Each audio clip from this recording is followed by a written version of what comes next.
దేవుడు మనలను పిలుచుకుని తన అమూల్యమైన రక్తము చేత మనల్ని ప్రత్యేకించుకుని మనలను పోషిస్తున్నటువంటి దేవునికి ఇదిగో మరి సంవత్సరాంతమును మనము కూడి ఆయనకు కృతజ్ఞతాస్తుతులు చెల్లిస్తూ ఉన్నాం. మనం ఎంతో రుణపడి ఉన్నాం. అనేకులకు ఈ సమయము దక్కలేదు, ఇది మనకు మాత్రమే దక్కింది. దీనిని మనం మాత్రమే సద్వినియోగం చేసుకుంటున్నాం. అనేక మంది ఈ సమయాన్ని సద్వినియోగం చేసుకోలేకపోతున్నారని వాక్యాన్ని బట్టి నేను మీకు తెలియచేస్తున్నాను. దేవుని పిల్లలారా, ఈ లోకములో జీవించాలని అంటే ఆహార నియమాలు పాటించాలని శాస్త్రం చెబుతుంది. వైద్య శాస్త్రం మరి తెలియచేస్తుంది. అయితే నిత్యము దేవునిలో జీవించాలంటే, పరలోకములో జీవించాలనంటే మనకి కూడా ఒక ఆహార నియమాలు ఉన్నాయి అన్నమాట. ఆత్మకు శరీరానికి ఆహార నియమాలు ఉన్నాయి. అలాగుంటేనే మనం అనుకునే దాన్ని రీచ్ అవుతామని, దేవుడు మనకిచ్చిన ఆయుష్ను మనం మరి గడుపుకోగలమని వాక్యాన్ని బట్టి నేను మీకు తెలియజేస్తున్నాను. అలాంటి వాటిల్లో ఒకటి జీవించాలి అని అంటే మరి దేవుని యొక్క వాక్యం వలన జీవించాలి. మనుషుడు రొట్టె వలన మాత్రమే కాదు, కానీ దేవుని నోట నుండి వచ్చు ప్రతి మాట వలన జీవిస్తాడు. అంటే ఆయన మాటలో ఏమన్నది?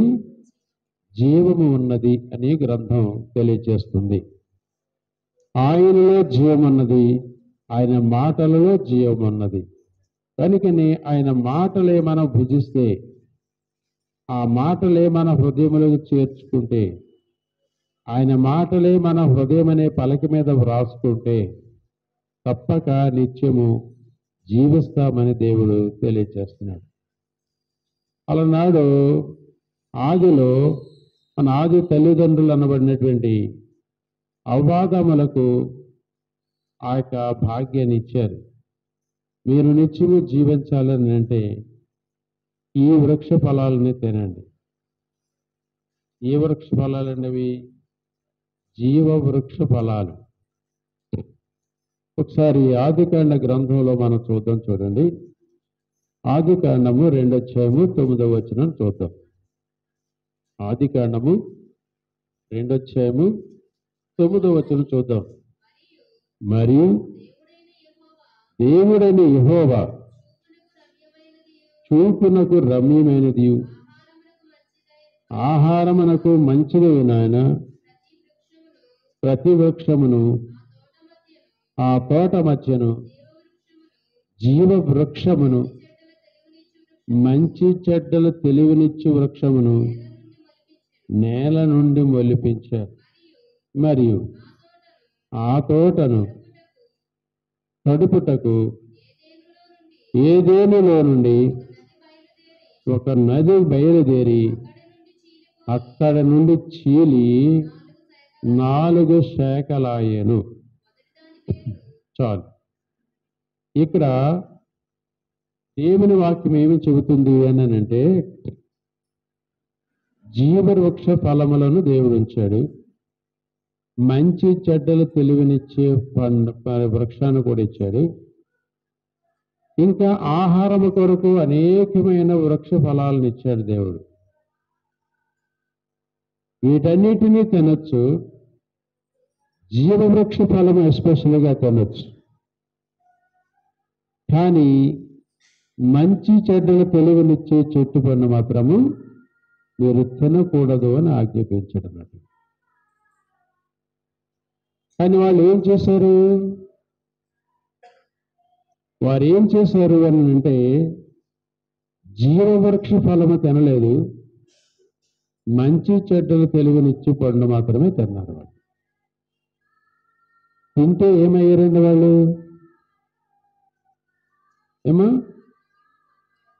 దేవుడు తినొద్దన్నది తింటే దేవుడు చేయొద్దన్నది చేస్తే, దేవుడు వేరే చోటుకు నువ్వు వెళ్ళొద్దన్నప్పుడు నువ్వు వెళితే మరి ఏం చేసినట్లండి?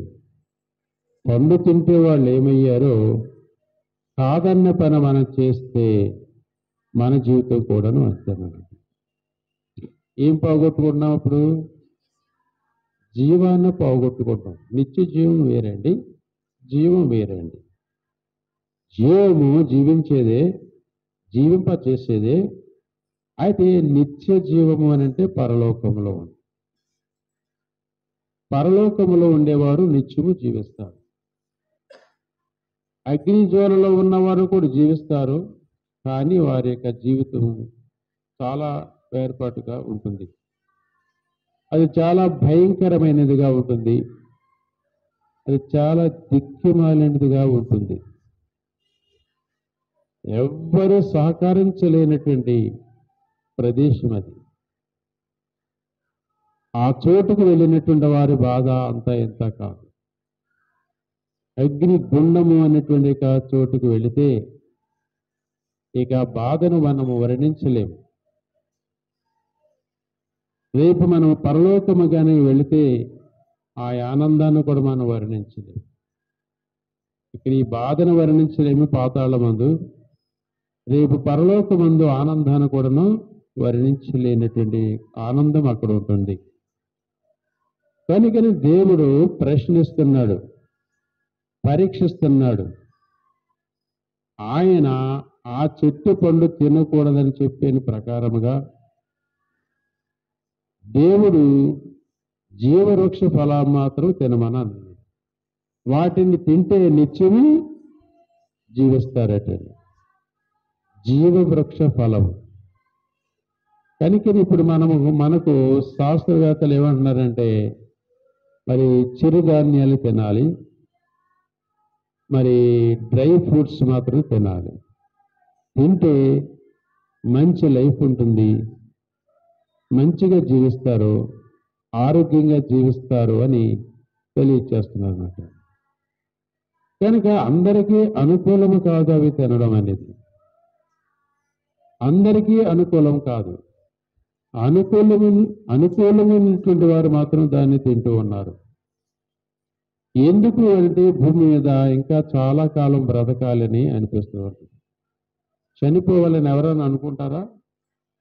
ఎవరు అనుకోరు. చనిపోవాలని ఎవరు అనుకోరు, జీవించాలని అనుకుంటూ ఉంటారు. అయితే వారి యొక్క పాపములను బట్టి వారు చెడిపోతూ ఉంటారు. వారి పాపములను బట్టి వారు నిద్రిస్తూ ఉంటారు. కనుక దైవ గ్రంథం ఏం చెబుతుంది అని అంటే, జీవవృక్ష ఫలములు మరి తినవద్దని చెప్పాడు. ఈ జీవవృక్ష ఫలములు ఎవరైనా తింటారేమోనని ఆ ఏదైనా తోటకు పెద్ద జ్వాలలను ఏర్పాటు చేసేటట్టు. ఒక వ్యక్తి ఏదైనా తోటలోకి మన ప్రవేశించాలని అంటే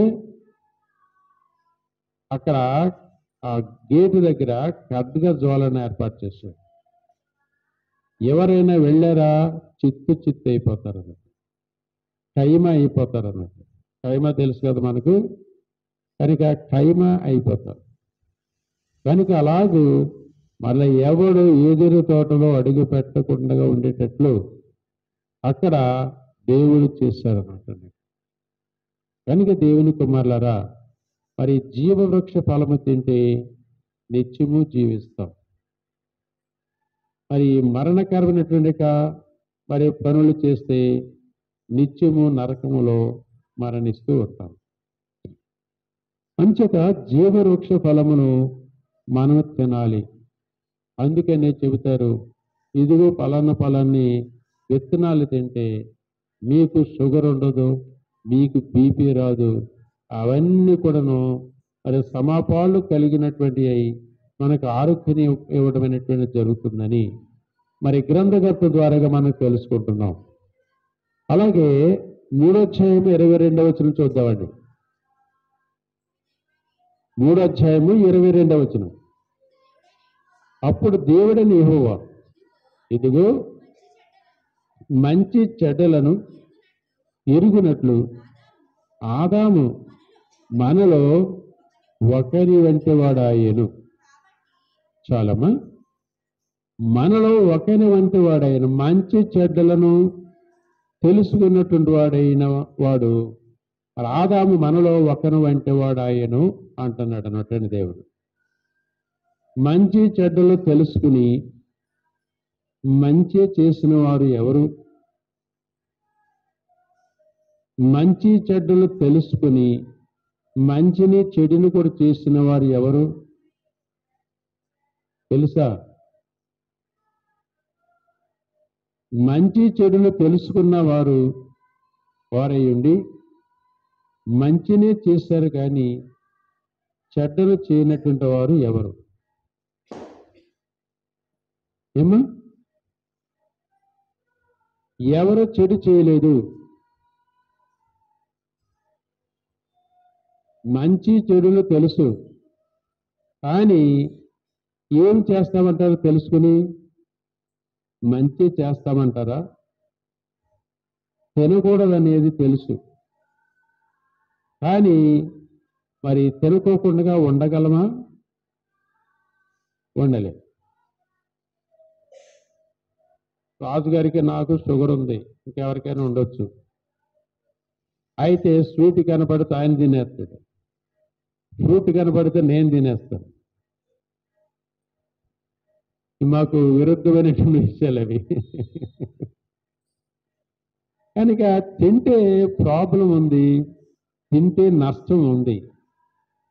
అయినను మేము అవి తింటాం. అవి మంచివే కదా, మంచి పదార్థాలే అవి, మంచి పదార్థాలైనా కానీ మాకు మా తత్వానికి మాత్రం అవి కుదరనివి. మేము ఎక్కువగా భూమి జీవించాలి అని అంటే అలాంటివి మేము తినుకోకుండా ఉండాలి. కొన్ని ఆహార నియమాలు ఇవి. వేటిని తినాలో వాటిని తినాలి. అలా తింటేనే భూమి మీద మనము నివాసం చేయగలం, జీవించగలం.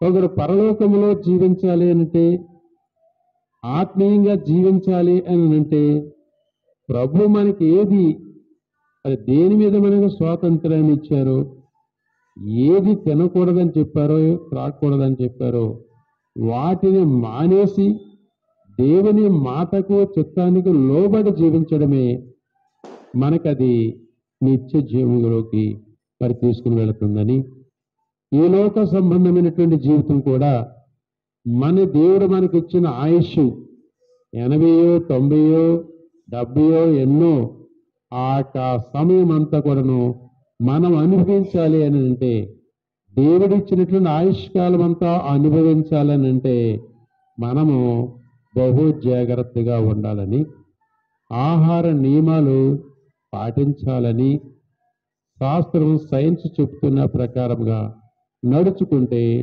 మంచి ఆరోగ్యం ఉన్నది, మంచి జీవితం ఉంటుంది.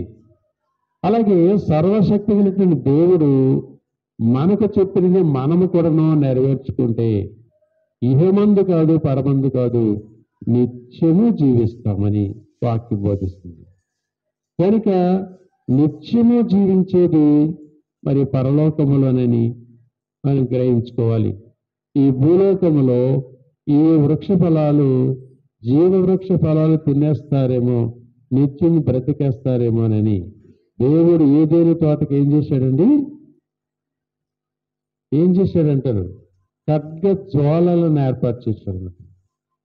ఒకవేళ ఏ కారణం చేత ఏదో రకంగా మనం అందులో ప్రవేశించే వాటిని తినాలనుకుంటే అందని దానిగా దేవుడు చేసేస్తాడు, మనం దాన్ని దూరం చేసేస్తాడు. కనుక మరి మనమైతే మాత్రము జీవముగల దేవుని మాటలను అంగీకరించిన వారుగా ఉంటే దేవుడు మనతోనూ మరి జీవిస్తారని మరి దేవుని వాక్యం మనకు బోధిస్తుంది. కనుక మరొక వచనాన్ని మనం చదువుకుందాం. చూడండి, సామెతల గ్రంథము 3:18. సామెతలు 3:18.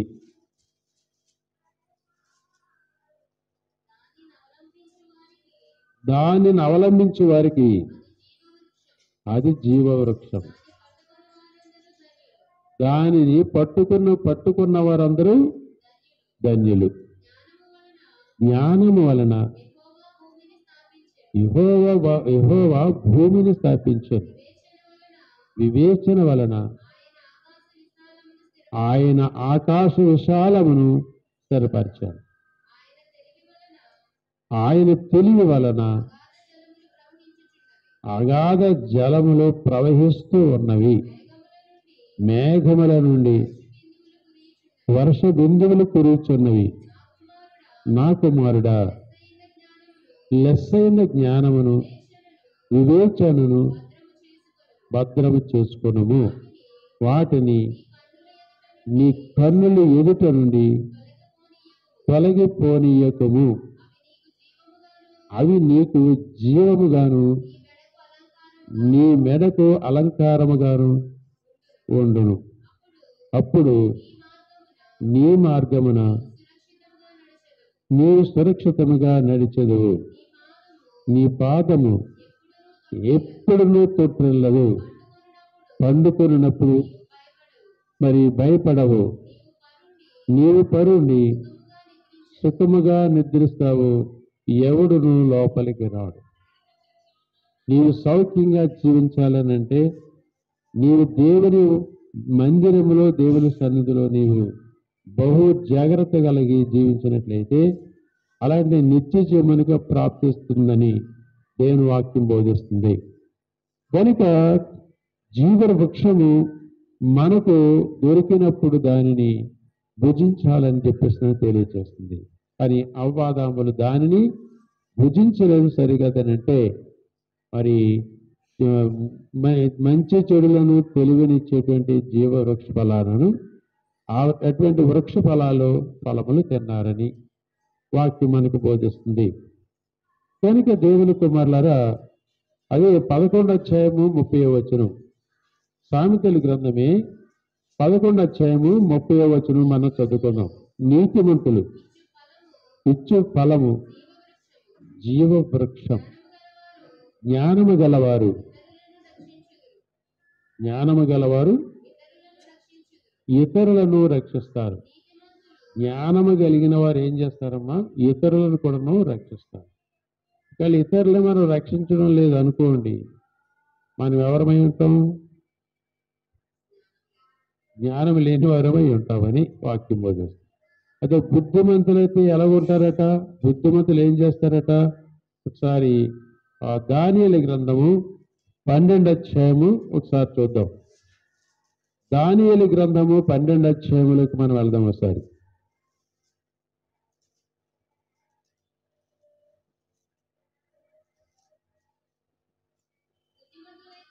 బుద్ధిమంతులైతే ఆకాశ మండలములోని జ్యోతులను పోలిన వారై ప్రకాశిస్తారు.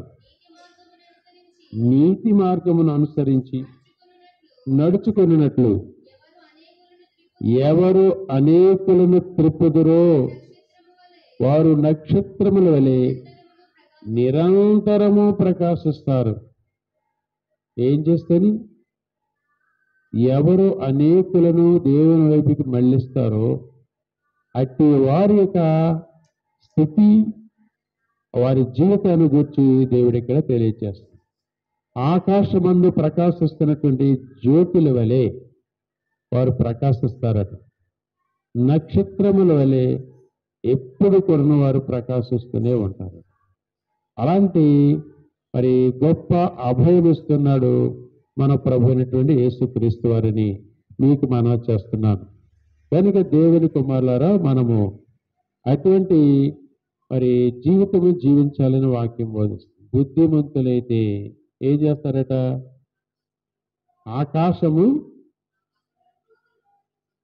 ఆకాశమందు ప్రకాశిస్తున్న జ్యోతుల వలె ప్రకాశిస్తారట. ప్రకాశించడం అంటే ప్రకటించడం. ప్రకాశించడం అని అంటే మరి వెలుగునివ్వడం. దాన్ని అర్థం ఏంటి అని అంటే, ప్రకాశించడం అని అంటే వారు మరి దేవుని వాక్యమందు మరి వెలుగుగా జీవించడం అనేది, మరి ఇంకా అనేక మందిగా సాక్షిగా జీవించడం అనేది మరి జరుగుతుందని వాక్యాన్ని బట్టి నేను మీకు తెలియజేస్తూ ఉన్నాను. చదవమా. దానియేలు, నీవి మాటలను మరుగు చేసి అంత్యకాలము వరకు ఈ గ్రంథమును ముద్రింపుము. చాలా మంది నలుదిశలా సంచరించినందున ఈ తెలివి అధికమగును అని నాతో మాటలాడు గబ్రియేలును దేవదూత చెప్పినట్లుగా మనం చూస్తున్నాం అన్నట్టండి. కనుక మనము ఆయన యొక్క వాక్యమును అనుసరించి మనం జీవిస్తే మనము నిత్య జీవములోనికి మనం వెళ్తామని, నిత్య జీవం అనేది మనకు లభిస్తున్నదని గ్రంథాన్ని బట్టి నేను మీకు తెలియజేస్తూ ఉన్నాను. అలాగే సామెతల గ్రంథం 13:12 చూద్దామండి. సామెతల గ్రంథం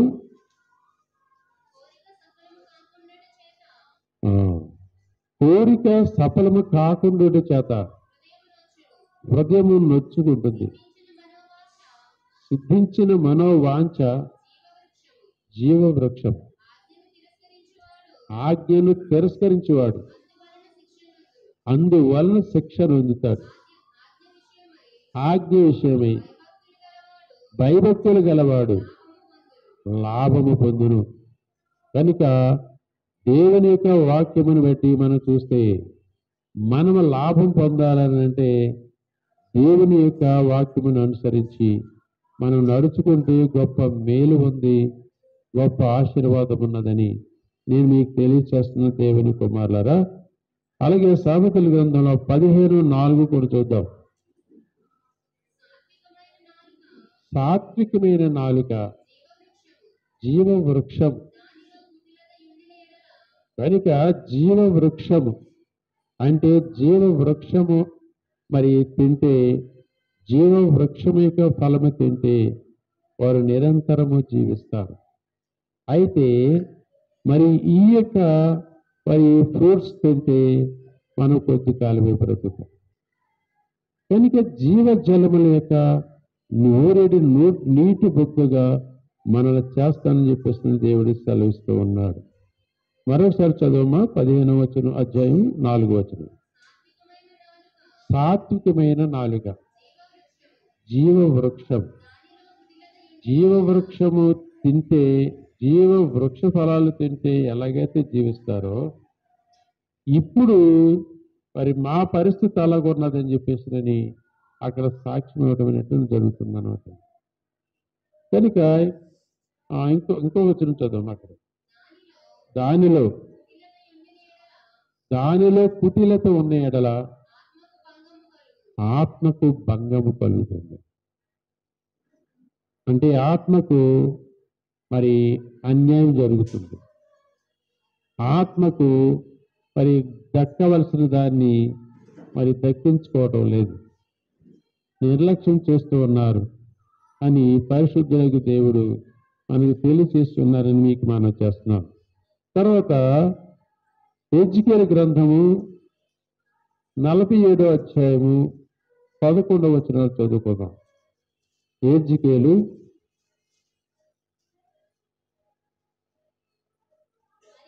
4వ అధ్యాయము 7వ వచనం కానీ చదువుదాం.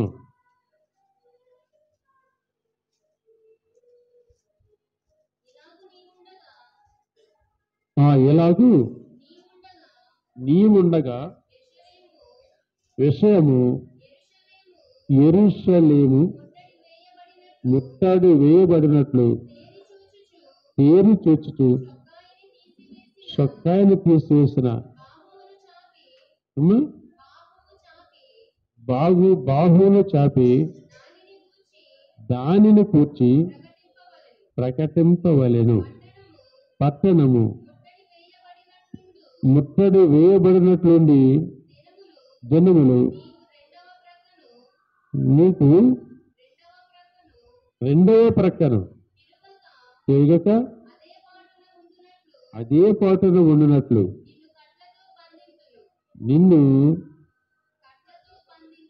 నిన్ను కట్లతో బంధించాను నేను అని అన్నట్లు. కనుక దేవుని చేత మనం మరి స్వతంత్రులనుగా చేశాడు. అటువంటి స్వాతంత్ర్యాన్ని అలుసుగా తీసుకుని ఇంకా మనము దేవునికి దూరంగా జీవిస్తే రేపొద్దున్న వచ్చే మనకు ప్రతిఫలం ఏంటి అని అంటే నిత్య నరకమైనటువంటి విషయము అదే వారికి ప్రతిఫలముగా ఇవ్వబోతున్నాడని మనము తెలుసుకుంటున్నాం దేవుని కుమారులారా. అలాగే రేపు మరొక వచనం చదువు ఇంకా 11వ అధ్యాయం 12వ వచనం. యెహెజ్కేలు 11వ అధ్యాయం 12వ వచనం. ఓకే. అప్పుడు నీ చుట్టూనున్న అన్యజనుల విధులను ఆచరించుటకై మీరు ఎవని కట్టలను అనుసరింపక మానికురు, ఎవరు విధులను ఆచరింపకపోతురో ఆ యెహోవాను నేనే, ఆ యెహోవానగు నేనే ఆయననని మీరు తెలుసుకుందురు. కనుక ఆయనను గూర్చి మనకి తెలవాలని అంటే ఆయనను గూర్చి తెలుసుకోవాలి. దేనిని గురించి తెలుసుకోవాలని అనుకుంటామో దాని గురించి ప్రయత్నం చేయాలి. ఎవరిని గురించి తెలుసుకోవాలనుకుంటామో వారిని గురించి మనం తెలుసుకోవాల్సిన అవసరం ఉంటుందని దైవ గ్రంథాన్ని బట్టి నేను మీకు తెలియచేస్తున్న దేవుని కుమారులార. అందుకని ఈ యెహెజ్కేలు గ్రంథంలో అది 11, 12 ఇలా వ్రాయబడి ఉన్నది కనుక దాన్ని మనం ఇప్పుడు చదువుకున్నాం. మరొక వచనాన్ని మనం చదువుకుందాం. చూడండి, ప్రకటన గ్రంథం 22:2. ప్రకటన గ్రంథం 22:2 వచనం. ఆ పట్టణపు రాజవీధి వచ్చెను, ప్రవహించుట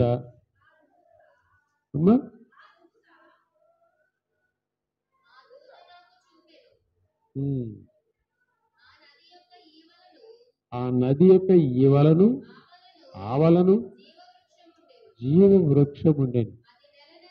అది నెల నెలకు ఫలించుచు 12 కాపులు కాస్తుంది. ఆ వృక్షము యొక్క ఆకులు జనములను స్వస్థపరచుటకై వినియోగించబడుతున్నది అని కొన్ని ఈ సైన్స్ ప్రకారంగా చెప్పినటువంటి విషయాన్ని మనం చూస్తున్నాం అన్నట్టండి. కనుక ఇక్కడ మనము ఏం చేయాలని దేవుడు తెలియచేస్తున్నాడో అది మనం చేస్తే గొప్ప ఫలితం మనకు దొరుకుతుందని మీకు మనం చేస్తుంది. మరలా చదువమ్మా 2వ వచనం. ఆ పట్టణపు రాజు వీధి మధ్యను ప్రవహించుట ఆ దూత నాకు చూపెను. ఏమి ప్రవహిస్తున్నదండి? ఏం ప్రవహిస్తుంది అది?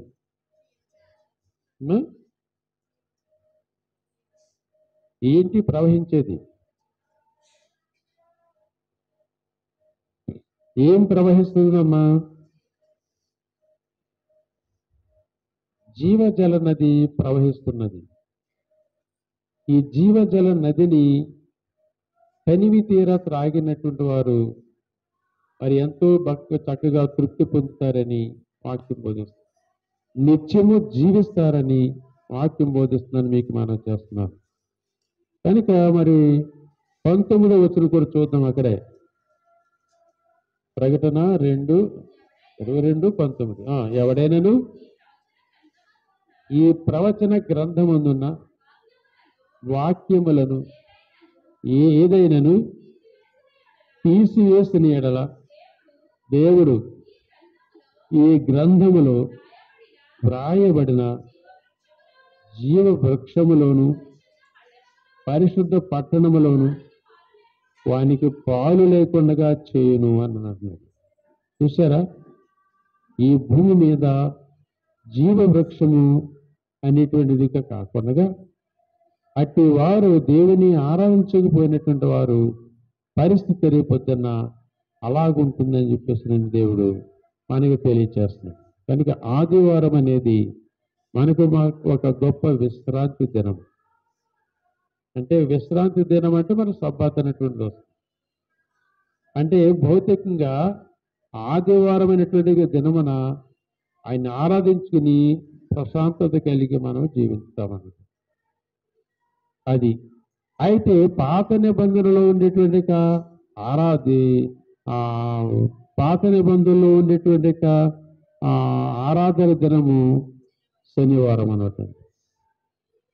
అయితే అది భౌతిక సంబంధమైనటువంటి విషయం.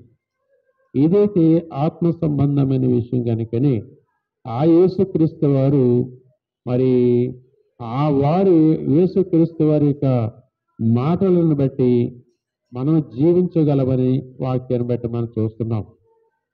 అదే వచనం మరలా చదువమ్మా 19.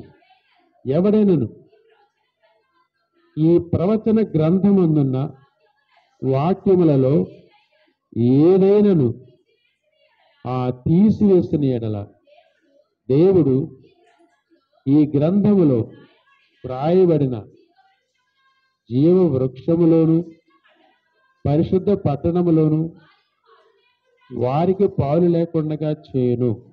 ఏం చేస్తానండి? ఈ జీవ గ్రంథములో ఈ పరిశుద్ధ గ్రంథములో ఉండేటువంటి మాటలను కొన్ని తీసివేసినా సరే, మరలా దానికి కలిపిన సరే ఇలాంటి యొక్క పని ఎవరైనా చేసినట్లయితే వారికి పాప క్షమాపణే ఉండదని చెప్పేసి తెలియచేస్తున్నట్టు. కనుక మరి మనము కలపకూడదు, తీసివేయకూడదు. కనుక ఎలాగున్న గ్రంథాన్ని అలాగే మనం అర్థం చేసుకోవాల్సిన బాధ్యత ఉంది. మనం ఆ గ్రంథాన్ని అర్థం చేసుకుని మనసారా మన ప్రభువైన యేసుక్రీస్తు వారి ద్వారాగా మనము ఆరాధించుకోవాల్సినటువంటి బాధ్యత మనకున్నది. మన తండ్రి అయిన దేవుణ్ణి మనం ఏం చేయాలండి? ఆరాధించుకోవాలి. మరి దేవునికి కృతజ్ఞత కలిగి మనం జీవించాలి. దేవుని యందు భయభక్తులు కలిగి జీవించబద్దులమై ఉన్నామని వాక్యాన్ని బట్టి నేను మీకు తెలియచేస్తున్నాను దేవుని కుమారులారా. కనుక జీవ వృక్షము అనేటువంటి దాన్ని మనము తెలుసుకున్నాం. జీవ వృక్షము, ఈ జీవ వృక్షము అనేటువంటిది జీవమునిచ్చేది. ఎవరైతే జీవమును పోగొట్టుకున్నారో వారికి మరలా జీవమును ఇస్తుంది అన్నమాట. ఈ జీవ వృక్ష ఫలములు మనం తింటే మనకు జీవము కలుగుతుంది. కనుక జీవము అందరికీ కావాలి.